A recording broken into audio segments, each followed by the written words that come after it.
다윗이 하나님의 성전을 짓고 싶습니다. 이렇게 마음을 먹었을 때 나단 선지자가 와서 당신에게 허락하신 그 마음대로 그 일을 행하소서 이렇게 얘기를 했죠. 그때 하나님이 나단 선지자에게 나는 집이 필요 없다. 내가 언제 집에서 살았느냐. 나는 사람이 지은 집이 필요 없고 내가 너 다윗을 위한 집을 짓겠다. 이렇게 복을 약속하시면서 우리가 그 내용들을 쭉 살펴보고 있습니다. 그 내용 중에 오늘 네 번째 내용은요, 굉장히 은혜롭고 중요한 내용입니다. 그 내용의 요점은 내가 너에게 허락한 그 은혜를 거두지 않겠다. 다시 빼앗지 않겠다라고 하는 내용입니다. 우리도 누군가에게 선물을 받았는데 그 선물을 다시 빼앗긴 경험이 있나요? 그건 기분이 나쁘잖아요? 나를 좋아한다고 해서 누가 반지를 사줬는데 헤어졌다고 해서 반지 다시 내놓으러 가면은 얼마나 화가 나겠어요. 하나님도 이렇게 은혜를 베푸셨는데 그 은혜를 다시 이렇게 빼앗아 가면 우리가 생각할 때도 상식적으로 별로 좋은 하나님이 아니잖아요. 근데 하나님은 실제로 이 다윗 전의 왕이었던 사울에게 그에게 은혜를 베푸셔서 작은 족속 중에 이 사울을 택해서 왕으로 삼으셨잖아요. 근데 하나님이 그 은혜를 사울의 죄로 인해서 다 거둬 가셨습니다. 그 가족에게 베푸셨던 그 은혜를 다 빼앗으셨습니다. 무서운 하나님이고 정말 이 세상에서 볼 때도 너무 매정하고 그런 하나님인 것입니다. 근데 구약의 역사를 잘 살펴보면요, 하나님이 아담과 하와에게도 에덴 동산을 허락하셨다가 내가 허락한 것들 다 누려라 허락하셨다가 죄를 지으니까 그냥 다 빼앗아 버리시고 쫓아내 버리십니다. 그리고 그의 후손들 중에 아브라함이 가나안 땅을 약속받아서 또 그 땅에 있었을 때, 또 후대의 모세와 함께 그 가나안 땅을 또 차지했을 때 또 죄를 지으니까 또 다 그 나라를 빼앗아 버리십니다. 그런데 오늘 여기 다윗은 그 사람들에게 사울에게서 은혜를 빼앗던 것처럼 너에게는 그 은혜를 빼앗지 않겠다라는 굉장히 귀하고 복된 약속을 하시는 것입니다. 우리가 이 의미를 발견하려면 우리 전에 주일에도 이 본문 한번 살펴봤었고요. 그리고 매일 더 가까이 예배를 매일 드리면서 이 내용도 한번 살펴본 적이 있습니다.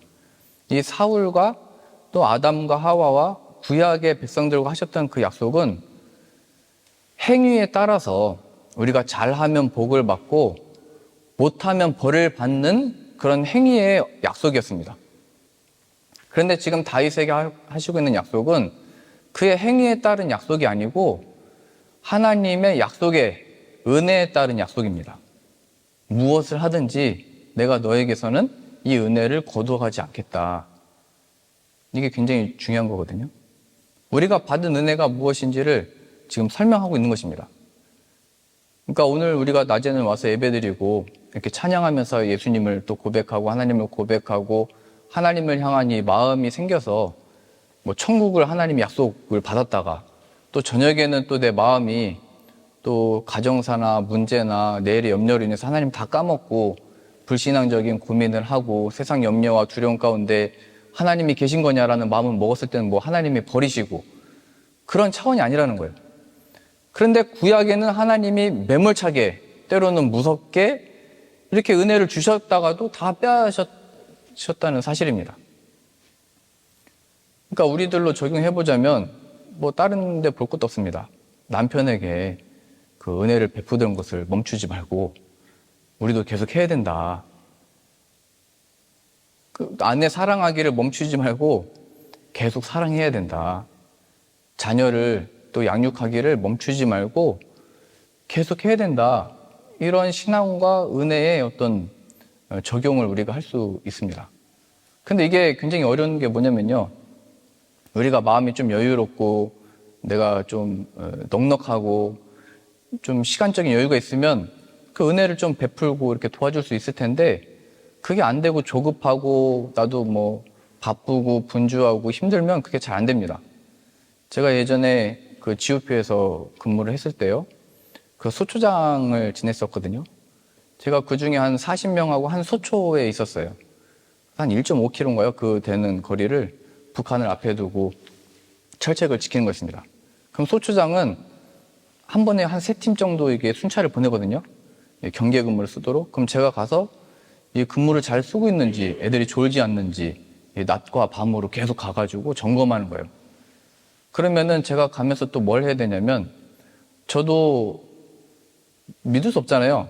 그래서 위에 있는 중대장과 또 뭐 작전과장 뭐 이런 사람들이 와가지고 이 소초장이 이 순찰을 잘 돌고 있는지 또 확인을 합니다. 그 확인하는 방법이 뭐냐면 제가 소초를 가서 제 사인을 하는 거예요. 몇 시에 여기 도착했고 내가 여기 와서 왔다 갔다 뭐 특이사항 없다 이런 걸 다 써야 되는 거예요. 그럼 한 6개, 7개 되는 소초를 다 다니면서 그걸 확인하고 경계병들이 잘하고 있나 이렇게 확인을 하는데 제가 있었던 데가 1100고지였나 그랬거든요. 굉장히 높은 곳이었습니다. 아침 되면 그 구름이 밑에 이렇게 항상 깔려 있었고 가끔 그 용소숨 치는 것 같은 구름이 막 이렇게 올라가기도 하고 뭐 그런 데서 있었는데요. 근데 제가 그 산을 계속 타야 되니까 낮에도 타고 새벽에도 일어나서 타고 그 야간 근무하려면은 저녁 9시부터 한 11시까지 2시간 정도 잤다가 11시 반쯤에 이제 그 다음날 아침 7시까지 근무를 하거든요. 순찰을 돌거든요. 근데 그 새벽에 이 후레쉬 들고 이렇게 다니는 게 너무 힘들더라고요. 그 산을 올라갔다 내려갔다 계속 해야 되고 저 멀리 있는 소초까지 가기도 그렇고 그래가지고 제가 먼 곳을 안 갔습니다. 근데 그날 때마침 작전과장이 순찰을 돈 거예요. 저희 소초를. 그 얘기를 이제 이쪽에서 연락을 받아가지고 깜짝 놀래가지고 제가 안 갔던 곳에 사인 안 하는 곳에 빨리 가가지고 사인하려고 가다가 걸린 겁니다. 일지가 제 순찰 일지가 다 소초마다 있으니까 작전과장 이제 보는 거죠. 이 소초장이 여기 순찰을 잘 돌고 있나, 잘 관리를 하고 있나 이렇게 확인을 하는 겁니다. 근데 보니까 며칠째 여기를 안 왔고 이렇게 다 기록에 남아 있는 거예요. 아니 기록이 없는 거예요. 안 왔구나. 그래서 제가 뭐 딱 걸렸죠. 뭐 증거가 다 있고. 근데 이제 그 작전과장이 저에게 말하기를 요즘 많이 힘들지. 여기 GOP 타는 거 어렵지 않냐고 이런 위로의 말을 저한테 하는 거예요. 제가 그 얘기를 듣고 좀 감화를 받아가지고 좀 힘이 났습니다. 내가 소초를 이렇게 넘기지 말고 무릎 아프다고 가지 말고 안 가지 말고 가야 되겠구나. 순찰을 열심히 해야 되겠구나. 그런 마음이 들었어요. 그리고 나서 몇 개월 있다가 제가 이제 부중대장이 돼가지고 제가 이제 소초장을 관리하는 사람이었거든요. 그러면은 저도 가서 그 소초장이 좀 어려워하고 새벽에 못 일어나면 가서 저도 격려하고 위로해주고 잘해야 된다 이렇게 해야 되잖아요. 근데 저는 가서 어떻게 했냐면 안 일어나고 순찰 안 들어오면 그거 확인한 거 가지고 와서 또 지금 뭐 하는 거냐고 우리가 안 지키면 북한이 쳐들어온다고 이래가지고 여기 이게 되겠냐고 제가 이렇게 혼내고 있는 거예요. 그러니까 제가 받았던 어떤 이런 감화나 은혜를 기억하지 못하고 저는 오히려 이렇게 혼내는 모습을 보면서 제가 지나고 나니까 왜 그랬지? 그러니까 저는 제가 그 자리에 가면 그렇게 저도 할 수 있을 줄 알았는데 막상 나도 힘들고 그 시간에 이거 하기 싫고 너무 어려우니까 제 마음에 여유가 없으니까 이게 안 되더라고요. 내가 받은 은혜가 뭐였는지 기억도 안 나고 내가 어떤 이 은혜를 입어서 이렇게 행동했던 것들에 대해서 다 까먹어 버리고 지금 나는 열심히 일어나서 이렇게 순찰을 돌고 있는데 이 소초장이 제대로 하고 있지 않네? 막 화가 나는 거예요.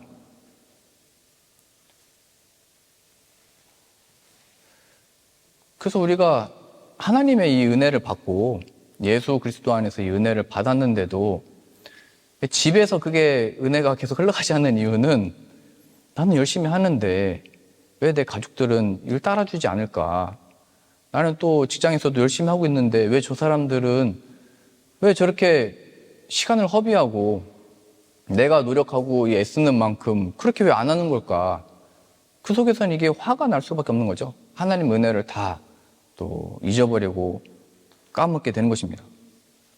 근데 만일요, 하나님이 지금 수천 년 전부터 신실하게 이렇게 약속하시고 그 약속을 친히 이루어 가셨는데 그 하나님이 만일 나는 열심히 일하고 내가 나의 뜻을 이루고 내 이 구원의 역사를 이루어 가는데 성은아, 너는 지금 뭐 하고 있냐? 이렇게 물어보신다면 저는 할 말이 없겠죠. 여러분들의 인생도 다 마찬가지 아닐까요? 하나님이 신실하시고 자신의 약속을 이뤄가시고 쉬지도 않고 일하고 계시는데 우리들에게 와서 하나님의 그 의를 가지고 우리들에게 그 잣대를 대신다면 우리는 그 앞에서 인정받을 길도 없고 칭찬받을 일도 없고 우리는 그냥 버림을 받고 이 은혜를 다시 걷어가는 것이 맞는 것입니다. 그러니까 우리의 행동에 있어서 늘 기억해야 되는 게 하나님이 나를 어떻게 대우하시기를 원하시는지 그 마음을 가지고 우리들도 우리의 남편과 아내와 자녀와 우리의 친구들을 대해야 되는 것입니다. 하나님께 은혜 받기를 바라는 그 마음을 가지고 우리도 그 은혜로 대해야 되는 것입니다. 물론 늘 잘해주고 늘 내가 뭐 밥을 사주고 늘 내가 손해보라는 얘기가 아닙니다. 그 하나님이 나를 어떻게 대하시기를 바라는 마음을 가지고 그렇게 행하라는 것입니다. 하나님이 정말 구약시대 때처럼 이렇게 행동하시면은 이렇게 행하시면 우리는 다 살아남지도 못할걸요? 그래서 오늘 이 다윗에게 하신 이 약속은 얼마나 이게 놀랍고 은혜롭고 큰 것인지를 우리가 확인을 해야 됩니다. 내가 사울에게서 그 은혜를 빼앗은 것처럼 너에게는, 너 다윗에게는 그렇게 하지 않겠다. 은혜를 빼앗지 않겠다. 이게 얼마나 큰 은혜입니까? 예수 그리스도 안에서 우리가 얻게 된 이 구원과 우리가 얻게 된 하나님의 참된 생명과 이 부활의 생명, 하나님의 자녀된 이 자격과 조건을 하나님이 취소시키지 않는다라고 하는 굉장히 영광스러운 복인 것입니다. 그래서 이것이 은혜의 참된 복이라는 증거가요. 오늘 14절 말씀 다시 보실까요? 이렇게 표현을 하고 계신 겁니다. 사무엘하 7장 14절인데요. 나는 그의 아버지가 되고 그는 내게 아들이 되리니, 이 표현입니다. 이제 그 언약 안에 더 이상 그 행위에 따른 언약이 아니고 은혜에 따른 이 약속, 언약의 증거가 내가 그의 아버지가 되고 너는 내 아들이 될 거다. 쉽게 말하면은 네가 아무리 말을 안 들어도 너는 내 아들이다. 너는 내 딸이다. 너는 내 자녀다라고 말씀하시는 겁니다. 말 잘 들으면 말 잘 듣는 자녀이고 말 안 들으면 말 안 듣는 자녀인 것입니다. 하지만 너희가 그렇게 말을 안 듣는다고 할지라도 내가 너를 버리지 않겠다 하시는 약속인 것입니다.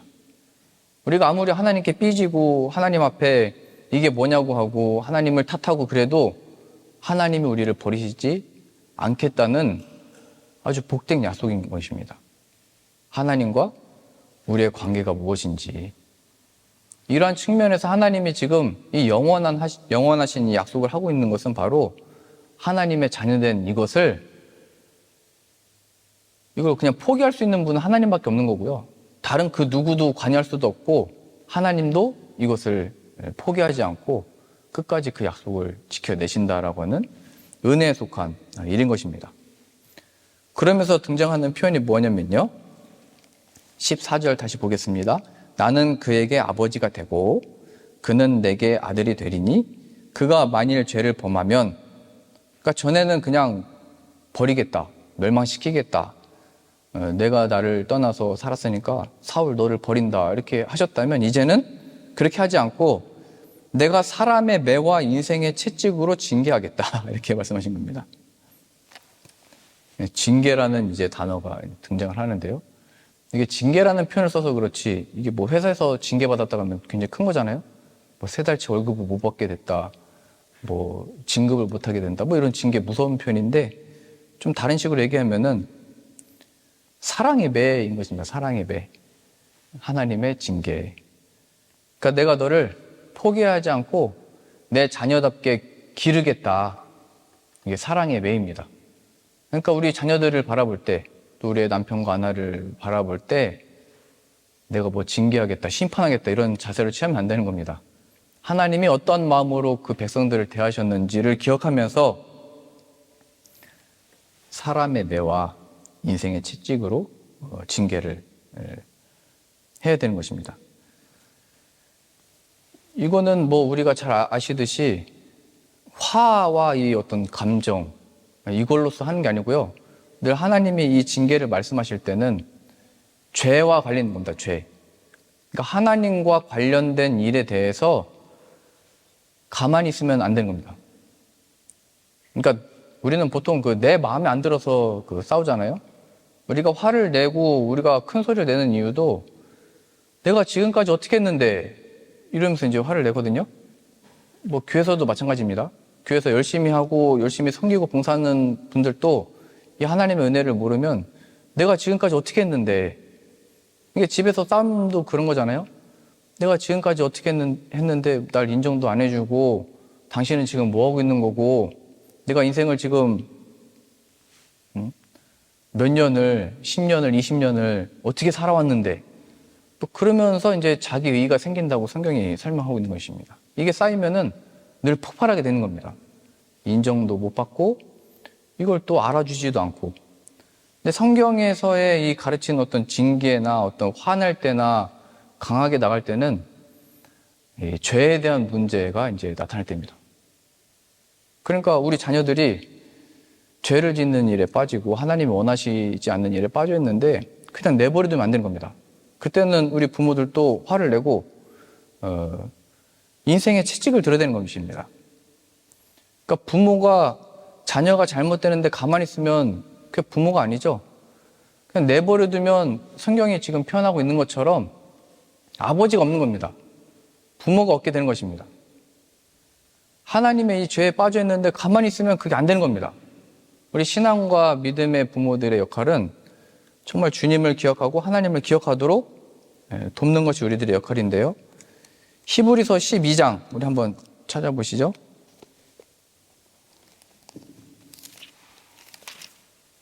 히브리서 12장입니다. 12장 4절입니다.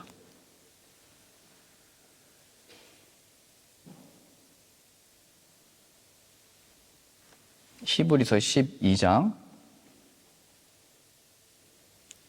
4절입니다.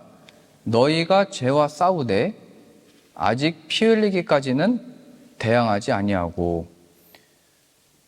이제 징계라는 표현이 나오기 전에 이제 설명이 나오는 건데요. 피 흘리기까지 대항하지 않는다는 것은 생명을 다해서 그 죄와 싸우지 않고 있다, 그 말씀하신 것입니다.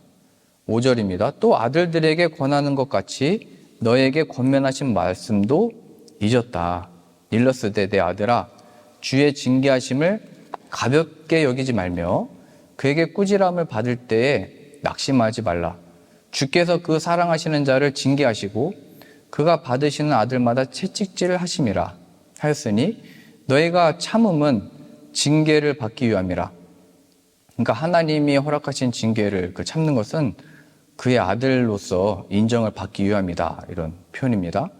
하나님이 아들과 같이 너희를 대우하시나니 어찌 아버지가 징계하지 않는 아들이 있으리요. 징계는 다 받는 것이거늘 너희에게 없으면 사생자요 친아들이 아니니라.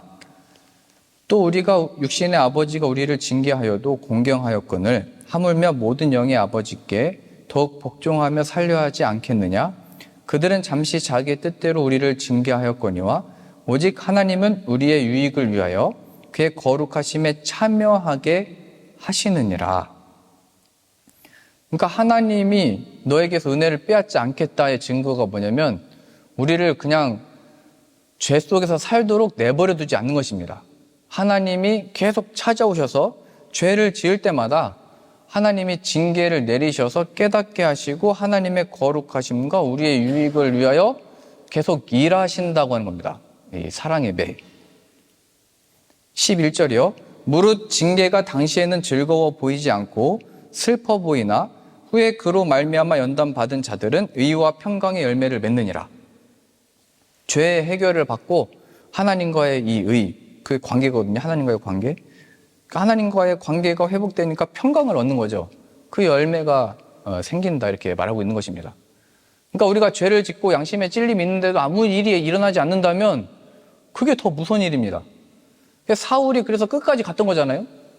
하나님 앞에 죄를 범했는데도 돌이킬 기회가 있었는데도 돌이키지 않고 내가 왕이야, 내가 하고 싶은 대로 할 거야, 내가 제사도 드리고 내가 재물도 원하는 대로 취해서 행동하고, 그래서 결국 그대로 내버려 둔 것, 이게 하나님의 심판입니다. 로마서의 표현도 보면요, 하나님의 심판과 진노는 우리가 하고 싶은 대로 그냥 내버려 두는 겁니다. 그냥 그것이 옳고 이게 옳다, 교회 안에서와 교회 밖에서 그냥 내버려 두는 겁니다. 이게 하나님의 심판인 거예요. 그 속에서 그냥 고통받고 끝나도록. 그러나 하나님의 징계는 하나님을 떠난 것이 고통이라는 것을 발견하게 하고, 우리 마음의 양심의 찔림과 말씀을 통하여 돌이키고자 하는 하나님의 그 마음을 우리가 발견했을 때 돌아올 기회, 너는 나를 떠났던, 내 말을 듣지 않았던 자였으나 내 아들이다. 마치 집을 떠났던 탕자를 그 아버지가 반기고 그 아들을 위해서 잔치를 여시듯이 이 재산을 갖다 허랑방탕하게 쓰고 그렇게 돌아온 이 아들을 반겨주는 그 아버지의 그 마음. 하나님의 베푸시는 징계는 우리를 괴롭게 하려고, 고통스럽게 하려고 베푸신 것이 아니라 바로 하나님의 이 거룩하심에 참여하기 위하여. 그 징계의 이 표현은 내 아들로서 키운다, 이런 의미입니다. 우리 각자가 뭐 있을 겁니다. 하나님과의 어떤 관계 속에서 동일하게 느끼는 그런 징계가 있을 수도 있고요. 우리 각자가 하나님 앞에서 있을 거거든요. 저는 그것 중에 한 가지가 뭐냐면, 갑자기 배가 아프면은 저는 무조건 회개합니다. 저는 그걸 참을 수가 없거든요. 갑자기 이렇게 잘 먹고 잘 소화가 되다가도 어느 순간에 배가 갑자기 뭉치고 아프면은 그냥 무조건 잘못했다고 그러고 살려달라고 그러고, 내가 주님의 자녀였던 것을, 약속하셨던 것을 기억해 주십시오. 은혜를 베풀어 주십시오. 내가 주님의 일을 위해서 또 충성되이 행하도록 약속했던 것도 저도 지키고 하나님의 은혜대로 살겠습니다. 저도 이렇게 있거든요. 여러분 각자가 말하지 않은 하나님과의 관계 속에서 받는 이 사랑의 매가 있을 겁니다. 깨닫게 하시고 가르쳐 주시고 깨우치시는 그 일. 제가 또 이런 경험이 우리 수아 날 때 그랬었거든요. 수아 첫째 아이 날 때 그냥 회개 기도가 그냥 막 나왔어요. 그냥 제가 백기란 사모한테 못 해줬던 거, 첫째 아이 낳는데 제가 그동안 잘못했던 거, 그 사모한테도 비밀로 했던 그 모든 죄들을 하나님 앞에 고백하면서 정말 지켜주십시오. 제가 너무 두렵습니다. 징계라는 표현을 써서 그렇지 하나님께로 더욱더 이끌고 그 은혜를 사모하게 하고, 이런 우리 어떤 약한 부분을 다 아시는 하나님이 꼭 그것을 사용하셔서 이끄시는 게 있을 것입니다. 그 12절입니다. 적용점인데요. 그러니까 어떻게 하라는 거냐? 그러므로 하나님의 이 징계 중에 피곤한 손과 연약한 무릎을 일으켜 세우고 너희 발을 위하여 곧은 길을 만들어 저는 다리로 하여금 어그러지지 않고 고침을 받게 하라. 하나님의 이 징계 속에서 너무 힘들고 괴롭고 어렵고 포기하지 말고, 하나님이 이 상황과 이 징계를 통해서, 사랑의 매를 통해서 하나님의 의와 평강의 열매를 맺을 거니까 그 하나님을 신뢰하고 믿음으로 지금 다윗에게 너에게서는 은혜를 빼앗지 않겠다, 그 약속을 붙들어서 그 하나님의 은혜를 붙들고 힘내라 얘기하는 겁니다. 너의 인생을 포기하지 말아라. 하나님이 빼앗지 않겠다고 약속했는데 왜 네가 너의 인생을 포기하냐? 네가 뭔데 왜 자녀를 포기하냐? 네가 뭔데 내가 허락한 남편을 포기하냐? 왜 아내를 포기하냐? 내가 은혜를 빼앗지 않을 거다. 그러나 그 상황 속에서 하나님의 이런 만지심과 그 관계 속에 허락하신 이 사랑의 매를 느낄 때, 그게 우리의 안과 밖으로 있을 겁니다. 다 말할 수 없는. 그랬을 때 이 약속을 붙들라는 거예요. 너에게 베풀었던 은혜를 거두지 않을 거다. 더 중요하게요, 이 징계를 통해서 하나님이 뭐를 가르치고 싶으신 거냐면 12장 3절입니다. 중요합니다. 너희가 이 일로, 3절입니다. 너희가 피곤하여 낙심하지 않기 위하여 죄인들이 이같이 자기에게 거역한 일을 참으신 일을 생각하라. 우리가 하나님의 징계 속에 너무 힘들고 어렵고 왜 이런 일이 나에게 주어진 겁니까? 하나님 앞에 아예 낙심하게 마음에 이 상처가 되고 어려움을 겪고 힘들 때에 죄인들이 이같이 자기에게 거역한 일을 참으신 일을 생각하라. 이걸 언급하고 있습니다. 2절인데요. 믿음의 주요 또 온전하게 하시는 이인 예수를 바라보자. 그는 그 앞에 있는 기쁨을 위하여 십자가를 참으사 부끄러움을 개의치 아니하시더니 하나님 보좌 우편에 앉으셨느니라.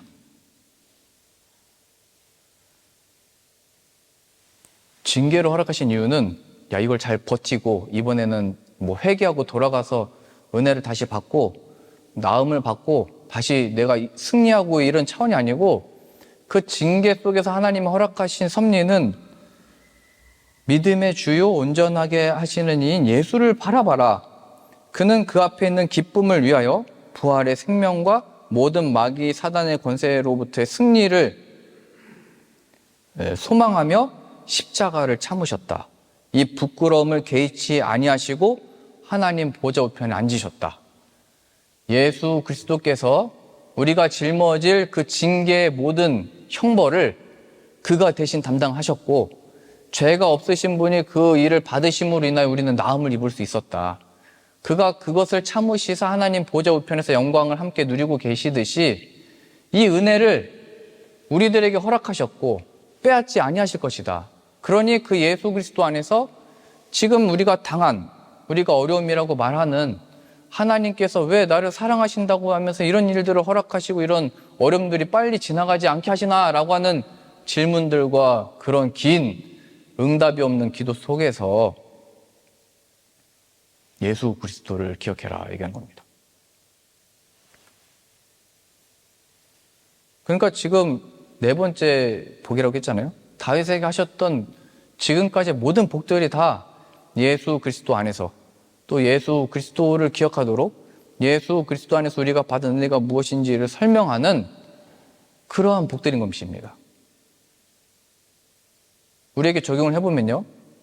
이렇게 하지 말라는 거예요. 여보, 내가 그렇게 하지 말랬잖아. 내가 말한 대로 안 해서 지금 그런 벌 받은 거 아니야. 지금 하나님 지금 벌 내리신 거 빨리 회개해. 이렇게 말하지 말고요. 이렇게 말하라는 거죠. 예수 그리스도를 바라봅시다. 우리에게 은혜가 필요합니다. 이렇게 말하라는 거예요. 그런 마음가짐을 가지라는 거예요. 내가 너 그렇게 될 줄 알았다. 자녀들한테 이렇게 하지 말고요. 우리에게 예수님이 필요하다. 엄마가 아빠가 지금까지 이 하나님과 이 예수님을 기억하지 못하고 내 부모로서의 마음으로만 대했다. 나도 회개한다. 믿음의 주요 또 온전하게 하시는 예수님 우리에게 계시니까 아들아, 딸아 힘내자. 여보, 우리 다시 힘냅시다. 물론 이게 우리가 화가 나면은 이런 말 아까 저도 말씀드렸잖아요. 은혜를 받았는데도 그 은혜가 생각 안 난다고 화날 때는 그때는 집에 불난 것과 같아가지고 그냥 아무 생각이 없습니다. 그냥 일단 도망가고 싶죠. 나가야 살잖아요. 좀 시간을 가지고 우리 연주하시는 분들은 나가서 그냥 연주를 하시든지 바람을 쐬시든지 자동차가 있으신 분들은 좀 위험하지 또 끝까지 밟으면 안 되니까 뭐 여튼 여러분들이 시간을 좀 가지셨다가 가서 예수님을 기억하라는 거예요. 믿음의 주요 온전하게 하시는 예수를 바라보자. 우리로 하여금 이런 징계, 이런 고통, 괴로움에서 벗어나기 위하여 예수님이 친히 다 담당하셨는데 내가 왜 아직도 이런 죄 가운데 이 고통을 받고 있나? 왜 이 괴로움 속에 빠져 있나? 진리를 알면 우리를 자유케 하신다고 했는데 왜 나에겐 이 자유가 없는 것이고 내가 왜 자꾸 자유를 주는 자가 아니고 왜 자꾸 속박하는 자가 됐나? 나도 착한 역할을 하고 싶은데 왜 악역을 내가 하고 있나? 그런 자책과 자기 연민에 빠지면 그 괴로운 겁니다. 그 속에서 오늘 권면이 하고 있는 것입니다. 하나님이 너희를 징계를 내리신 이유는 하나님의 아들들이기 때문에 그렇다. 하나님의 딸들이기 때문에 그렇다. 그리고 중요한 요점은 이 평강과 의의 열매를 맺기 위해서인데 예수 그리스도를 바라봐라. 하나님 나를 왜 이렇게 괴롭게 하시는 겁니까? 언제까지 이렇게 되는 겁니까? 무엇이 하나님의 정말 원하시는 바이시고 무엇이 하나님의 뜻입니까? 믿음의 주요 또 온전하게 하시는 이인 예수를 바라보자. 그는 그 앞에 있는 기쁨을 위하여 십자가를 참으사 부끄러움을 개의치 아니하시더니 하나님 보좌편에 앉으셨느니라. 예수님이 그 죽음을 받으시고 부활의 생명을 얻으셨던 것처럼 우리들도 이 은혜를 빼앗지 않겠다 하신 그 약속을 붙들어서 그 약속을 또 힘입어서 하나님의 은혜를 구하고 예수님을 믿음으로 참된 승리와 위로를 얻는 저 여러분들 다 되실 수 있기를 소망합니다.